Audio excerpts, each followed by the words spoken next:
Hello, it's Abigail Shaman, sometimes co-host of Guilty Feminists and winner of Pointless Celebrities, but who's counting? I have some amazing news for you. Global Pillage is coming back, baby. We will be performing Thursday, May 9th and Monday, June 17th, 7:30 p.m. at King's Place. I am the new host, and we have an amazing panel for you. But what we need is we need you, the hive mind, to come to the show. So you can get tickets at kingsplace.co.uk. Remember, the shows are May 9th, June 17th, 7:30 p.m. at King's Place. I'll see you there.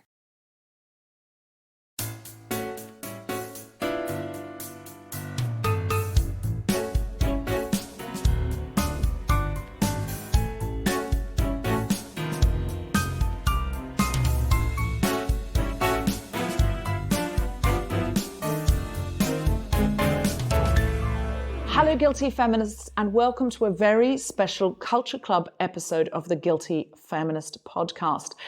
Now, today, I have the great privilege of talking to the Galilee Quartet. They are a Palestinian string quartet who play a combination of classical music, Arabic music, and their own compositions, which are inspired by a combination of the two. They are from Palestine, but they are here with me today in London. I am very excited to introduce you to Omar, Mustafa, Tiba, and Gandhi Saad. They are three brothers and a sister, and they are also a string quartet. Hello, hello, hello, and welcome to the Guilty Feminist. Hello, thank you. Hello. Thank you for having us. Oh, thank you so much for coming, Omar. So just could you each tell me your name, your position in the family, where you studied, your instrument, and what instrument it is. So, Omar, let's start with you. Hi, I'm Omar, and I'm the oldest of the bunch. I play viola and Arabic percussion inside the quartet, and I've done my bachelor's degree in Italy and then moved on to Scotland, to Glasgow, to do my master's degree at the Royal Conservatoire of Scotland. Wonderful. How long have you been playing? I have been playing since I was 12 years old, basically viola. But it's a long story. I started with piano and then switched to viola. But yeah, long story short, I have been playing for the past 16 years. Wonderful. Do you play with anyone else or just with the Galilee Quartet? No, I'm exclusively playing a member of the family quartet and... well, yeah, for now, at least. Wonderful. Okay. So I'm Mustafa. I'm the irritable bowel syndrome of the family. And, and I'm the second one. That's what that means. And I'm a violinist. And I actually started with the violin. And until today, I'm stuck with this instrument. And I've been playing since November 2004. During my musical journey, I studied a little bit of oud when I was very little, when I was like 7, 8. Then I stopped, and then I continued by myself. And during all these years, I started the interest of writing my own music. So I do actually also compose. I started my studies in Russia, in Astrakhan State Conservatory, and then I moved to finish my bachelor's degree in Italy, in Reggio Emilia, and then what did I do? Yes, I did also my master's there, and with the quartet, we have went to the Accademia Stauffer in Cremona. And now we are basically in Paris, based there, studying with a former member of the Galilee Quartet. And that's it. I think that's my journey with music so far. Thank you so much, Mustafa. I am Tiba. I am the anxious potato of the family.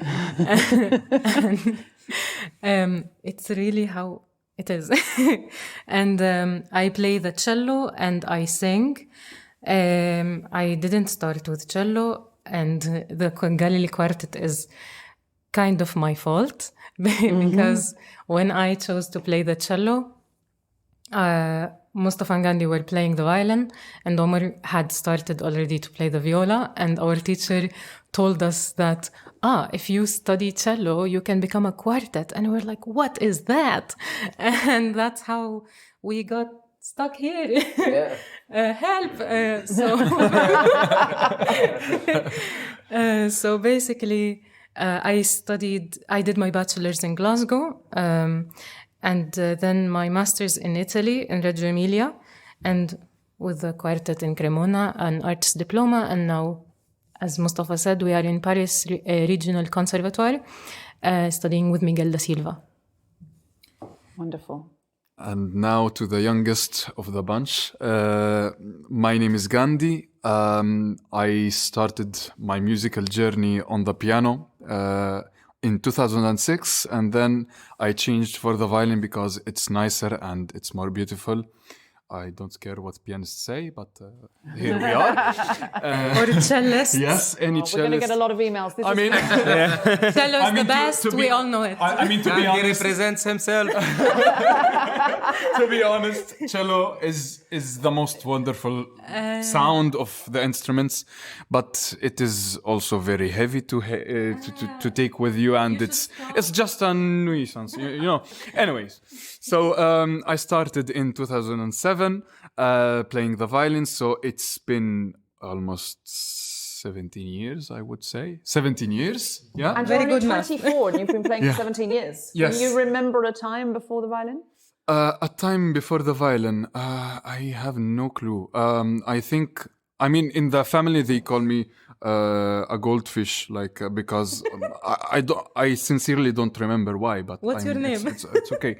Anyways, so I started in 2007. I went when I was 18. I started my bachelor's in Genève, in the Haute École de Musique de Genève. And in Geneva, basically. Say Genève again, please. Genève. So And fancy, you know. It's like, Yeah, I'm just a little disclaimer. Mustafa makes fun a lot of the French language, so All of us do. we apologize in advance. Well, I mean, you speak so many languages so impressively that I think you're allowed to probably take the mickey sometimes. I went to Italy too, to Reggio Emilia, and studied there for 2 years, and the Stauffer Academy with my brothers and sister. And like 2 weeks ago, maybe 1 week ago, I was accepted also to study in the National Conservatory of France in Paris for masters. Wonderful. And also I am a singer.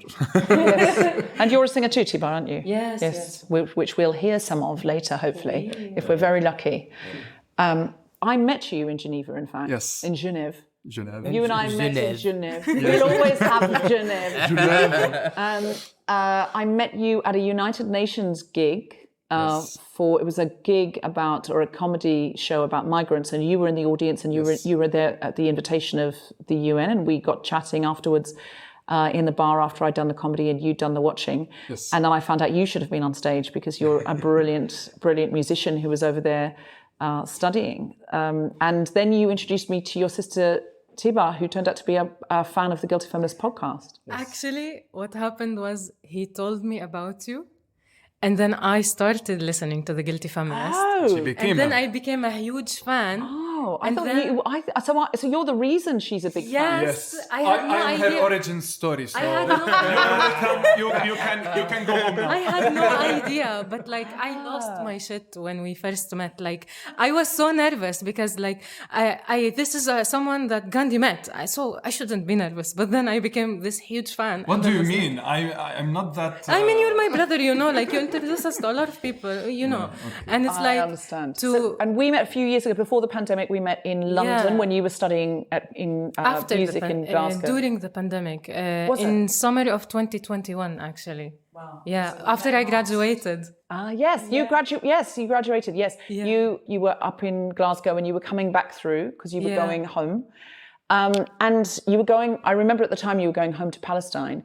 And some of our listeners might be surprised to hear that you're from Palestine, because we know that Palestinians often, it's very difficult for them to travel outside Palestine to get permission from the Israeli government. And it's very unusual that you would be allowed to study abroad or to travel abroad for musical gigs. Or any case, just being abroad is, yeah. So in why- that regard, we are privileged in a sense because we have the Israeli passport, we have the Israeli citizenship. We are of the Palestinians who survived the Nakba of 1948. So we make around 20% of the Israeli citizens. But it is a real issue for our Palestinian friends who live in the West Bank and in Gaza who have other documents. For example, if you have a refugee status or a Palestinian passport or a Jordanian passport or something like that, to leave the West Bank and to leave Gaza, you have to have permission from the Israeli authorities. It is an occupation after all. It is a siege around Gaza. So whenever we have a concert, let's say in Jerusalem, with Palestinian musicians, it was once we had a concert with an orchestra that had to be cancelled. We ended up actually playing quartet because we could enter Jerusalem without a permission, but all of the orchestra got denied permission. And another instance, for example, in 2016, we had a tour with the Palestinian Youth Orchestra in the UK. And, apart from the permission, also Palestinians with Palestinian documents have to apply for visas to travel. So luckily, everyone got a visa, but not everyone made it to the UK. Two of our musicians were denied to leave Gaza by the Israeli authorities because what they claimed at the time was music is not enough of a reason to leave. And for a lot of Gazans, especially as if medication, it's like there is no good reason for them. You could be dying of cancer and they will not let it's you not out. enough, Which has happened in the last medical few weeks. treatment is not only last few weeks. Like it's been so many times. Anytime there is a complex operation that needs to be done on someone, or someone there are a lot of babies, for example, that are born in Gaza even before the genocide.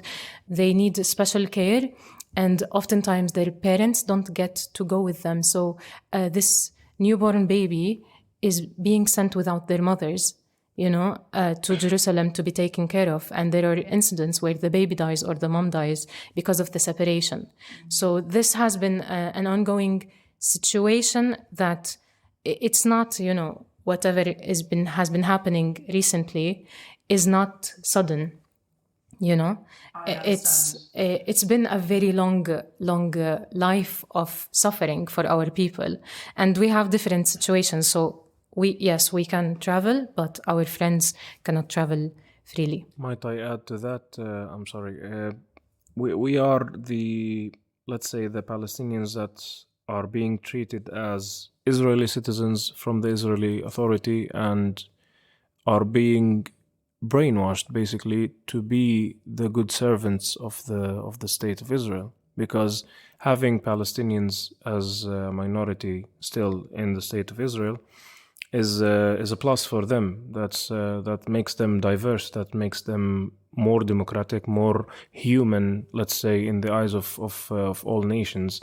And us declaring that we are Palestinian and not Israeli is a huge nightmare for them, because since 75 years, since the Nakba, since the expulsion of our people,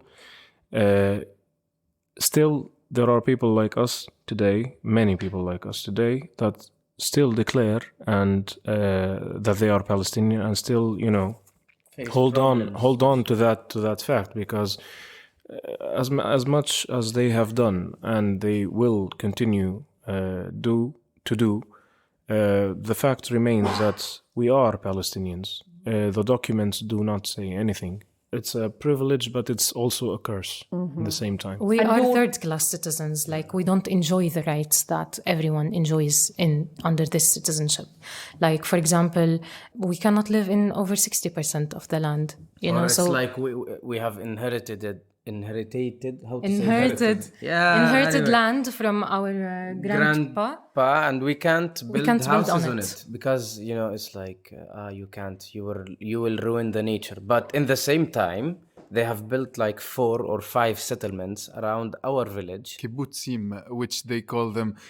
It's like the hip way and the cool way to call a settlement a kibbutz, like to brand it in a name that is new, like not to call it a settlement as it is, but like we have heard it many times already by Europeans when we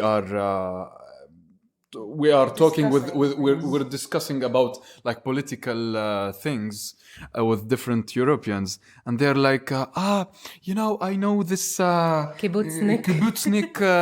He's a very nice guy, and he's like a very open-minded guy. And in my mind, I would like to tell them, you do realize kibbutznik means a settler, like. But other than kibbutznik, like the idea of kibbutz is so romanticized because in kibbutz you have a community, a more communist kind of way, socialist way of living. But the thing about kibbutz in Israel is that we are not allowed to live in those places. So as progressive as they might seem, it's not the full reality. So, yeah, there are a lot of things. And as Mustafa mentioned, that we are not allowed to build on our land, it's because we are Palestinian. It's not because they're preserving the nature.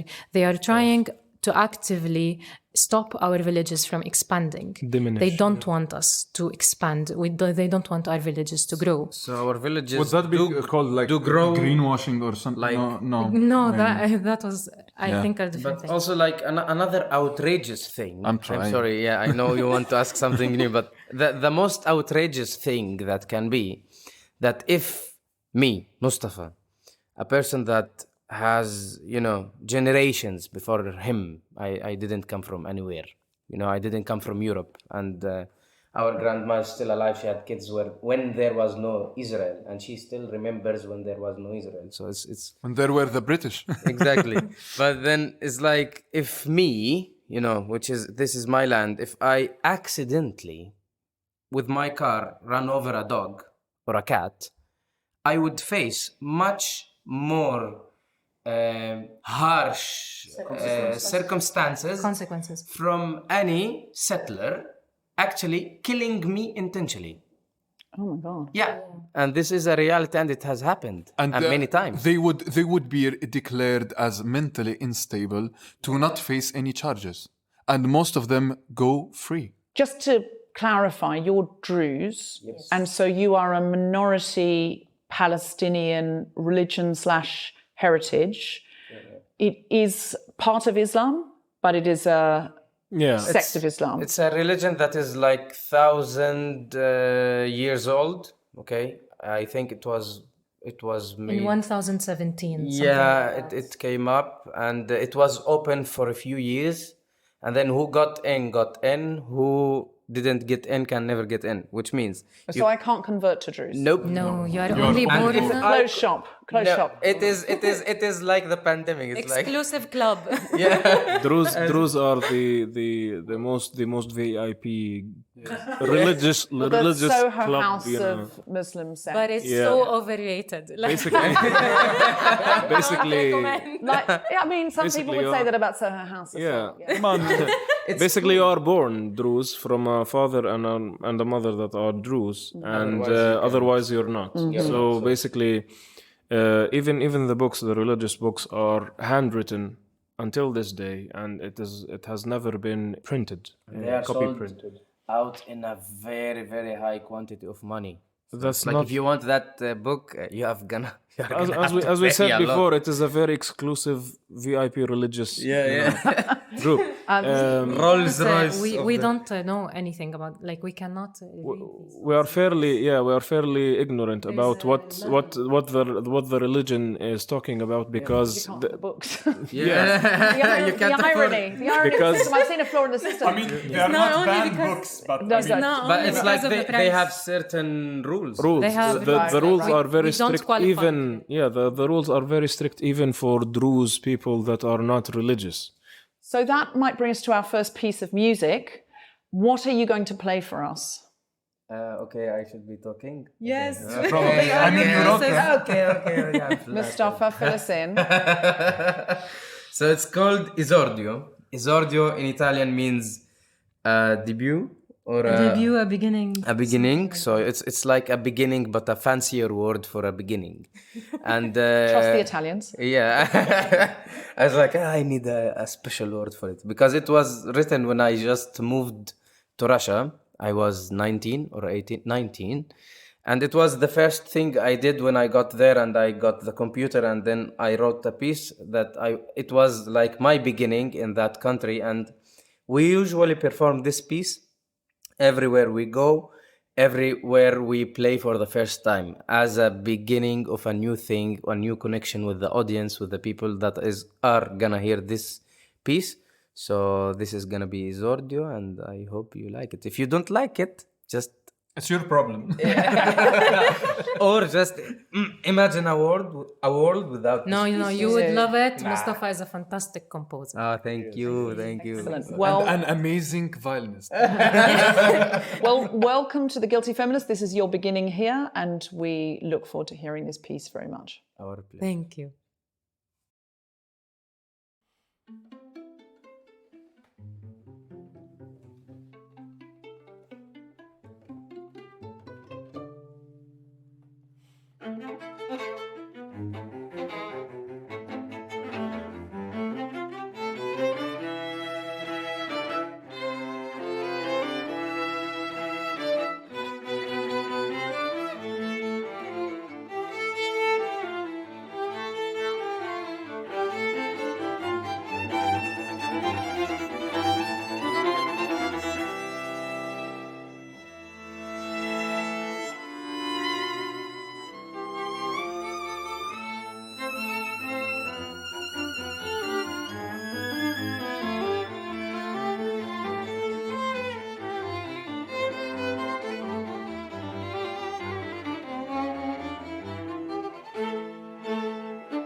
Now, Thibaut, this is your first time on The Guilty Feminist, and I believe, because you're a fan of the show, you have been writing some I'm a Feminist buts. Could you please tell us what your I'm a Feminist buts are? Okay. Oh, that's a lot. No, I'm only saying like one or two. I'm a feminist, but I need a man to control my social media access on my phone, and that man is my youngest brother, Gandhi. Oh, wow. Gandhi, is this true? You're a feminist, Gandhi, but yet you control a woman's social media. Please Yeah, explain. because I love controlling women. No. I failed at that exam. She thing- was like always coming to me and said, "Can you open it?" And one time I was like, "Tiba, it's like 1, 5, 6, 8." And she's like, "Why did you tell me this?" And I was like, Yeah, it's but I mean, the problem is that I look incredibly unfeminist when I do that, and I always have to explain myself while doing that. And please don't understand me. Please don't cancel me. I am a feminist. So And I will explain the thing. So I asked Gandhi for help because I get stuck on social media, like in a bad way. And like for a long time, I was like, I should be able to control myself, but who am I to zero. You know, the Who independent is she woman, to- she's not. I'm a strong, independent woman, but I cannot fight a machine that's built to make me addicted, you know? We all And- have this problem, I think. Yes. And like, really, I don't judge anyone if they get stuck a lot because it's seriously, it's built by psychologists and people who specialize in making us addicted. So we have to find a way. And my ultimate way is to have full control, like absolute control. Do you control Gandhi's though? no, because she is not as strong as me. So it's He's much of a more independent woman. so He's the thing okay is- with getting stuck, I the think. thing is, whenever she asks me to open her Instagram, and sometimes I refuse because I've seen her get stuck that day, and she gets mad about it, and I was like, "But you asked me to do this, like, Yeah, this no, is what no. I am here for." Sometimes I She's do like, get angry, but it's like at the same time, we did agree that he does get to tell me no. Like, he does get to tell me no if he sees that no. It's, You see how the tables it's have not- reversed? No, I, no. I say no, and she doesn't understand Yeah, that but no you means know. no. So this is problematic. I mean, you should find a cure. I don't. Omar was the special guy for this job, and then he has resigned because it was too much. Yeah. Because he would say no, and she would be upset with him, and he's like, "Why did you do it?" And Guys, I'm a this- Now I have to pleaser. deal This with was, this I have was to deal with supposed to this be a funny thing, and now you're making it a family Go discussion. to the next one. Okay. Do you have any more? Okay, wait, which one should I? I'm a feminist, but I like to always expect my brothers to be always available to carry my luggage and cello and anything light or heavy. So do you think you'd be a better feminist if you played the violin? Viola, the Possibly. viola's better. The viola. The okay. viola, yes. Viola lives matter. I wouldn't be a good feminist as a violinist because violinists, well, they are not good people. Violists are nicer. You see. there is what, more what she says empathy. in front of our face. Can you imagine the things Horrible. that she does? But really, violists have much more empathy. Tiba thinks that being a feminist is actually the concept of being a princess. No, that's not Yeah. I mean, listeners, I have spent most of the day with this quartet, and I have to say it is a delightful and rowdy family. They tease each other all the time, and it's really fun to be part of. Can you tell me what your next piece of music is? Did you write this one as well, Mustafa? Yes, this one is called Touring Galilee. Since we are the Galilee Quartet, we come from the Galilee. We were all born in Nazareth. And Where Jesus was born. no, he was born in Bethlehem. Oh, of course he was. Sorry, where he was But raised. he went, Sorry, I he was. spent his... Oh my God! Of course. Yeah, his- where he was raised. Yeah. Mary. I mean, It's I have a been common mistake. How can you not know Also, that? where he was raised. I he did know that. disappeared Oh my there. God. She Some should be Palestinians, cancelled. Wait, some no, Palestinians in Nazareth actually You're finished. think that... No, he- I did know that. He was a Nazarene, though. He just his Yeah. parents had to go to Bethlehem for the census, Exactly. and then they went back because that's where he was born Yeah, and it's raised, like- and that's where he walked on water. And it's like a real fisherman town. yeah. Didn't he? He walked to the water in That Tiberias. happened in Tiberias. It's Your 20. information. It's sorry, I'm. We are Druze, but we know about Christians more than you. I mean, you should really, really good on this stuff because I was in a Christian sect when I was younger, and we were really hot on the Bible. Are you saying he didn't walk on the water in Galilee? No, actually, I mean, In Galilee, yes. I think he walked on rocks, but it was in Tiberias. In Galilee, it happened in Galilee, but it was in the not Sea of Nazareth. Galilee, which is in Tiberias. But let's not talk. so this piece is called Touring Galilee. Since we are the Galilee Quartet, we come from the Galilee, and it's the most beautiful area in Palestine, historical Palestine. It's full of everything. It has the sea, it has the mountains, and it has some natural resorts or stuff like that. It's really amazing, and I think the best food exists there. In the world. Yeah. Yes. I think so. Also, the coffee, it's where we add cardamom to the coffee. It's in the Galilee. And it's a beautiful place. And the piece is actually kind of melancholic because it is a piece, when I wrote it, it was a very, very sad period for the family. Not for the quartet as a musical group only, but for the family as a family. Because it was not a happy time for the family, nor the quartet as a family, because at that period, Omar was imprisoned for refusing to serve in the occupation army as a conscious objector, in the only democracy in the Middle East, where when you say, I don't want to do that because I am a peace man, you would go to jail. So I really doubt the democracy in that. And when Omar was sent to jail, we suffered as a family because it was not cool seeing my mom crying every day or my father losing his mind because they took his oldest son and unfairly. And for me, since I grew up, since I was born, Omar was my roommate. And suddenly I have no roommate, And it was a sad period. So I decided to give him a gift for when he goes out of prison. And the best gift was to play together, all of us. So when I wrote that piece, I thought that one day we will be famous enough to be playing music in Europe. And if people didn't come to the Galilee, we'll bring Galilee to them. So it's like when I wrote this piece, I didn't think of writing it to a string quartet. I wrote it for Omar, Tiba, Mustafa, and Gandhi. So when you see that piece, it was written in a way that the other one, Isordio, is a more developed one, musically speaking, because when I wrote Touring Galilee, it was the first one, so we had a lower level. So I wrote it adapting to each one's level on their instruments. So Especially for me because I was new. she was new on the cello, so and I always want to rearrange it, and they say no, it's beautiful as it is because it represents that period and it has its special effects on people. It combines the traditional background we have coming from Palestine, being Arab, and having the Arabic music, and our studies of classical music, which is a bridge of both, and with some improvisation in the end. And I just hope you like it.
Hello, Guilty Feminists. This is Deborah.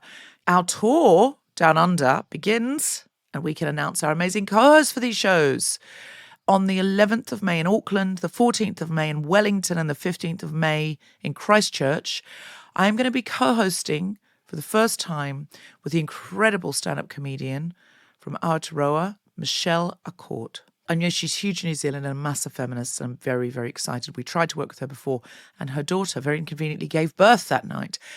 So I can't think of a more feminist reason not to come. So we're very, very excited. Then we'll be in Adelaide on the 18th of May with Geraldine Hickey. After that, we're coming to you, Perth, on the 20th of May with Claire Hooper. Then we'll be in Sydney on the 23rd of May with Geraldine Hickey. And then we'll be in Melbourne on the 25th of May. I am not allowed to say who the co-host is, but she is a big Australian favourite and she's amazing. I am not allowed to announce her yet because she's so famous and fabulous. And the guest is a A-list Australian star. Again, we're just getting permission to announce her.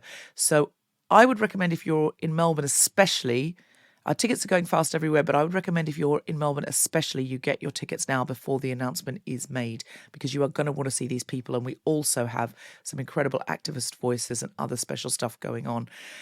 The last two dates are in Brisbane on the 27th of May with the wonderful Alice Fraser, and in Canberra on 28th of May we end the tour with Kirsty Wiebeck. Grace Petrie's coming out and she's doing all the dates with me. We're also going to have poets, activists, incredible guests. It's going to be, do you remember how buzzy the tour was last time and everyone was hysterical at the end? It's going to be like that again, so do not miss out. Get tickets now at guiltyfeminist.com and click on live shows. You can also get an ad-free version of the podcast from Patreon, Apple Podcasts or Acast Plus from as little as £2.50 a month. And that really helps to support the podcast and pay all the wonderful people who support me in bringing you The Guilty Feminist every week. You can also show support in a way that costs you nothing by going to Apple Podcasts or Spotify and giving The Guilty Feminist a 5-star review, even though you've done it before, because it really, really helps other people find us in a very crowded market with a weird algorithm pushing people further to alt-right content every week. And so we'd really, really love it if you'd tell people about it, share it online. And now back to the podcast. Omar, that music was very moving, and especially since we knew what it was about. What was it like for you being a conscientious objector? Did you know you were going to go to prison? Yes, well, basically, the whole story started when we came back from a tour with the Palestine Youth Orchestra, and I had received my first letter from the authorities asking me to go in and do all the exams and so on, so that they can, know your abilities, what you can do best, etc., to know in which unit they would actually put you in.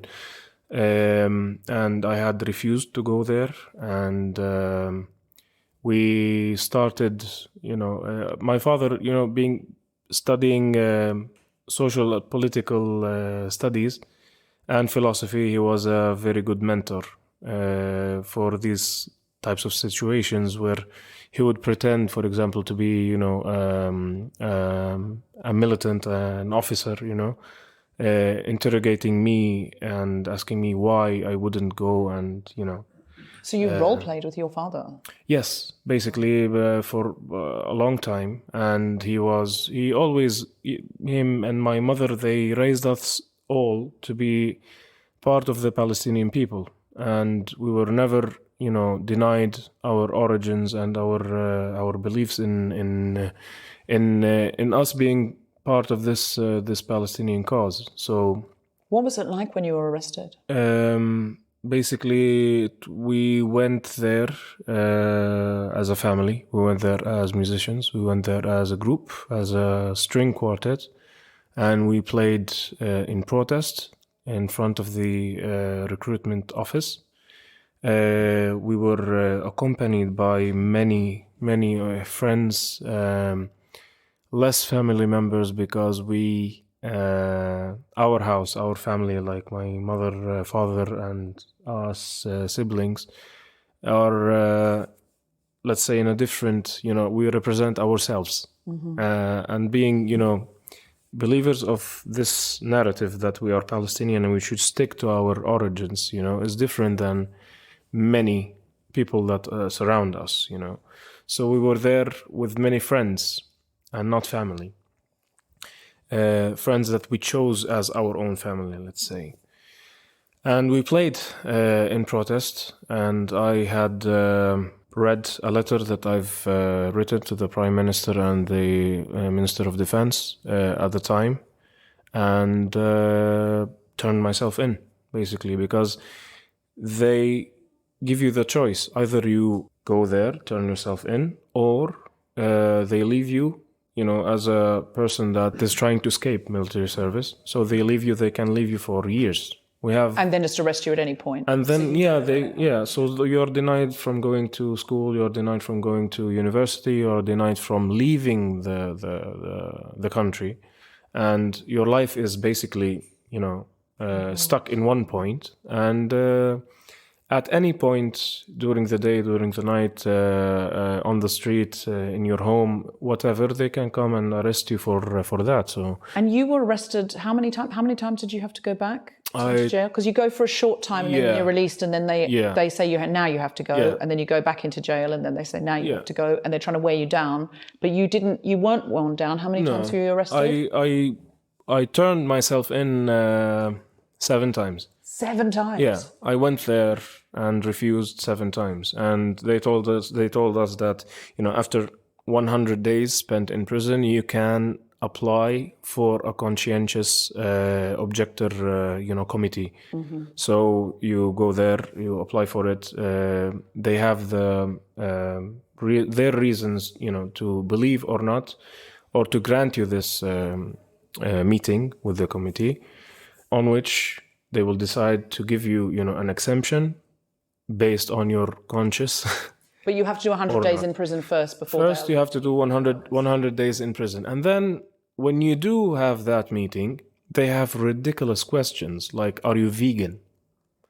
Because they have requirements to be a conscientious objector. If you are a conscientious objector and a peaceful man, you have to be peaceful in any way. You have to be. So you have to say I'm a vegan because I'm an extremist. An extremist. Well, many of our listeners would say being vegan is not an extreme position. Yeah, I know. It's not hurting anybody else, but it does seem like a continuation of the same idea. But it sort of seems strange to say, well, if you're. They have requirements basically, like you have to be vegan, and up until the point that if you see a person's stepping on an ant, you would have a breakdown, a mental breakdown, because this is you're against killing any human being or any being for any reason, or any animal, So they take every sort of peaceful. So you have to become a vegan to be a conscientious objector. That's one of their requirements. One of their requirements. And not any vegan. You have to be I don't take this apple because there is a kid who have collected this apple instead of a. Mm-hmm. It didn't fall from the tree on its own. Right. So they take. So you have to kind of. You have to be extreme in any sort of way. So eventually, you were able to get this vegan. I didn't even apply for it because I found their requirements for it to be absurd and really unrealistic. How did they stop arresting you? No, I didn't. They didn't stop arresting me. That's the thing. I turned myself in every time, and I went there willingly. So does it make you scared that you could be arrested any time? No, because it's not about being arrested any time. It's about having my life stopped for so long and having to wait for them to come to me. So I always went to them because I wanted to move on, That was one part of my life that I wanted to move on, and to go forward, He was not released because they were nice. They poisoned him. I'm getting there.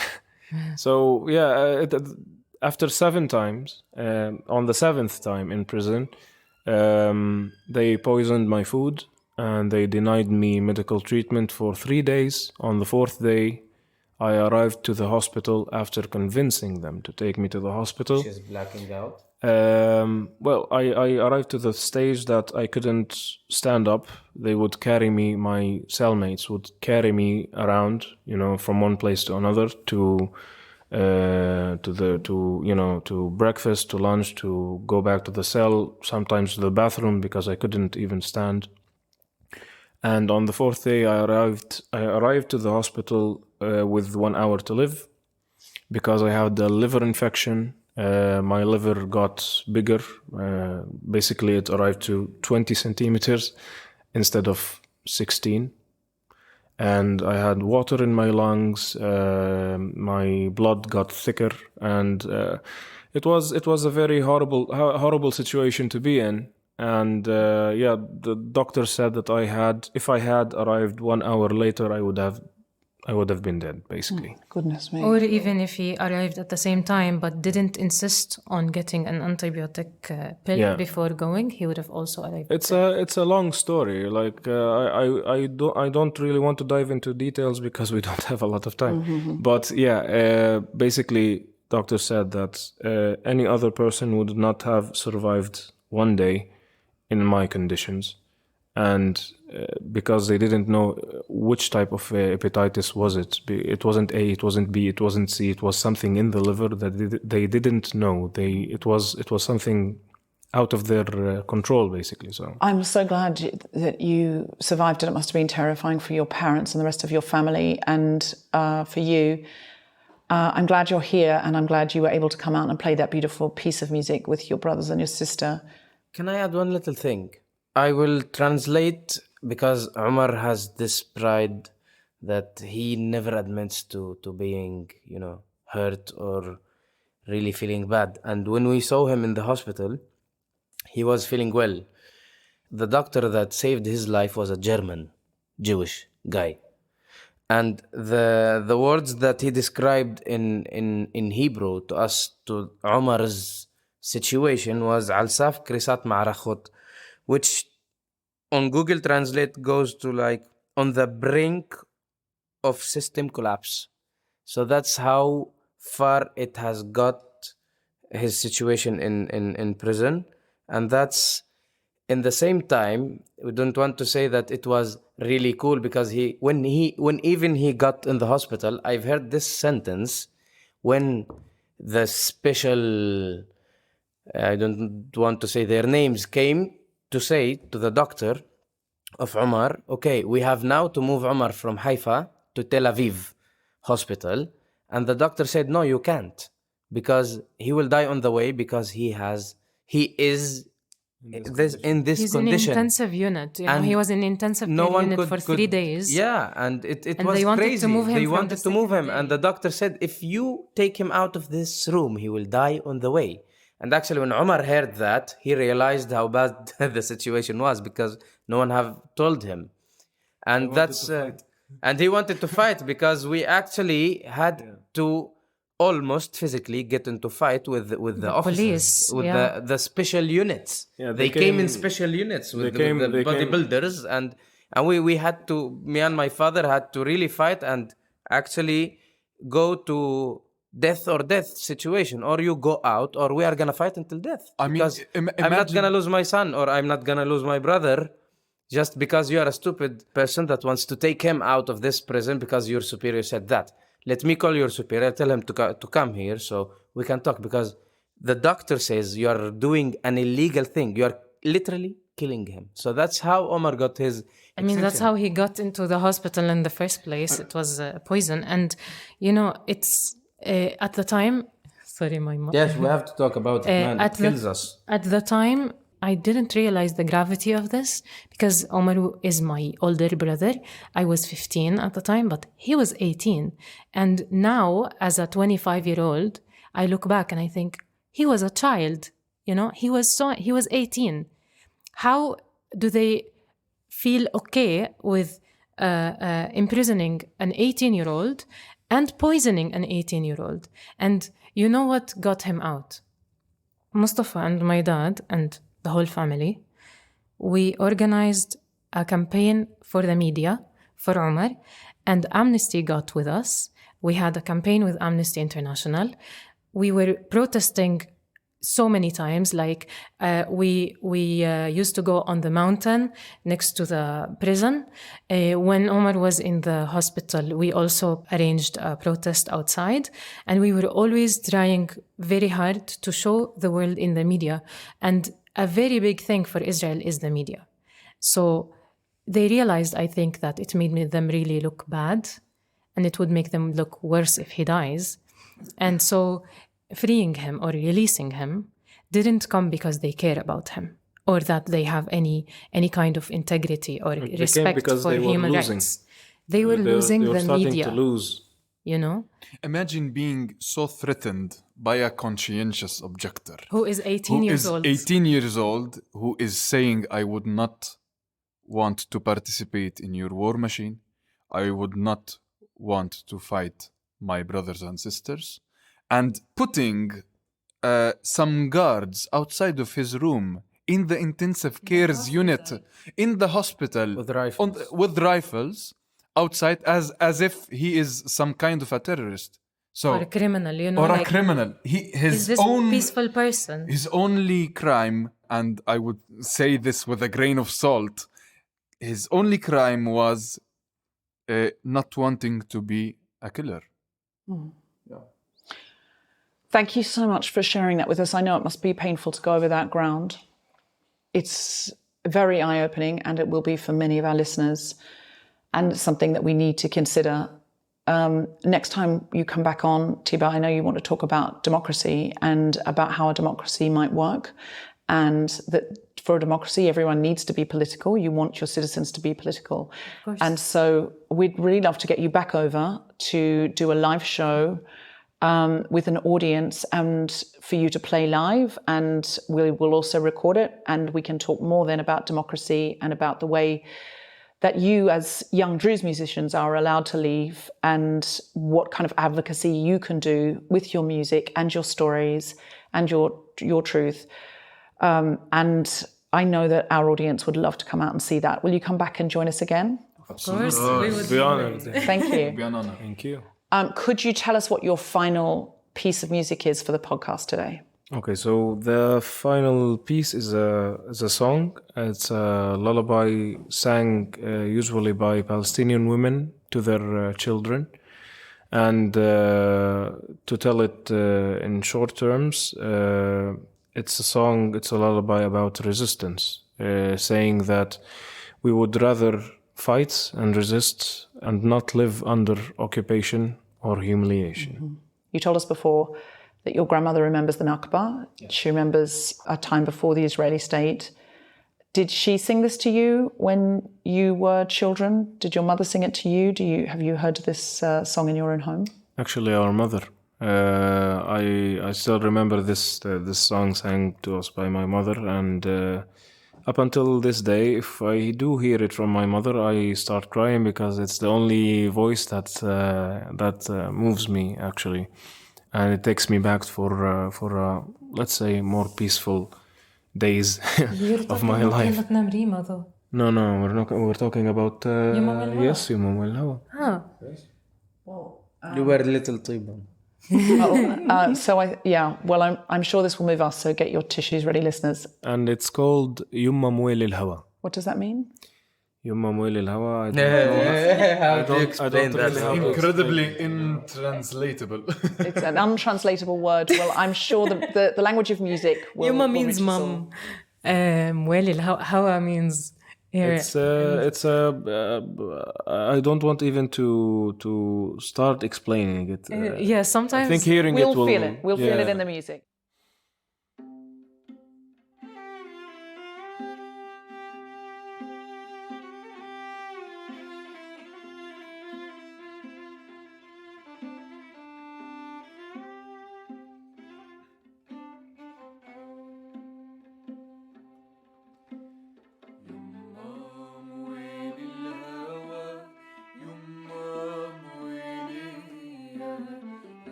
تحت الشتاء والشتاء رواني والصيف لما أتى ولع من نيراني بيضل عمر فدا ندري للحرية يما ويل الهوى يما ويلي يما ويل الهوى يما ويلي يا ضرب الخناجر ولا حكم النذل فيا يا نيل صاح الندى يشهد على جراحي وانسى الجيش العدا من كل النواحي واللي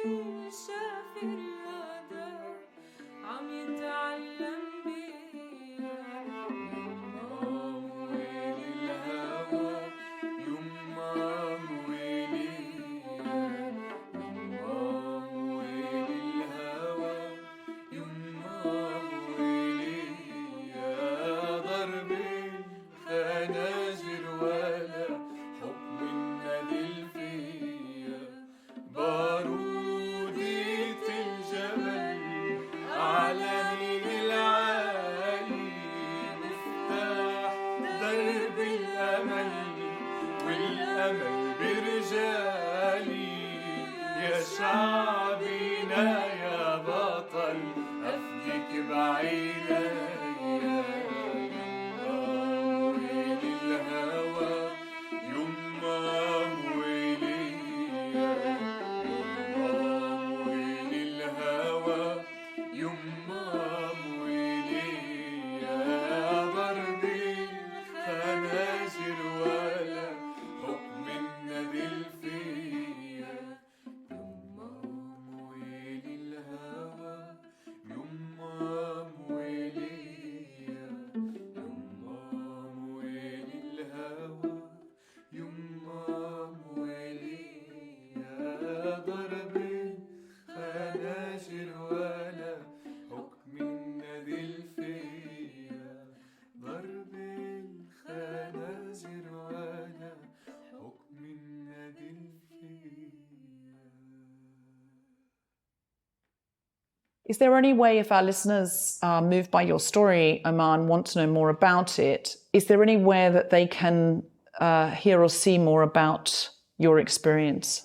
So I'm not sure if the Omar's case with Amnesty is still on the website of Amnesty. It is. But there is. Oh, it is. Amazing.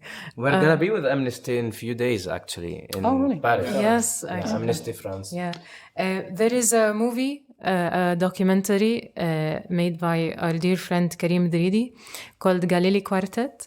There is a version of it on YouTube.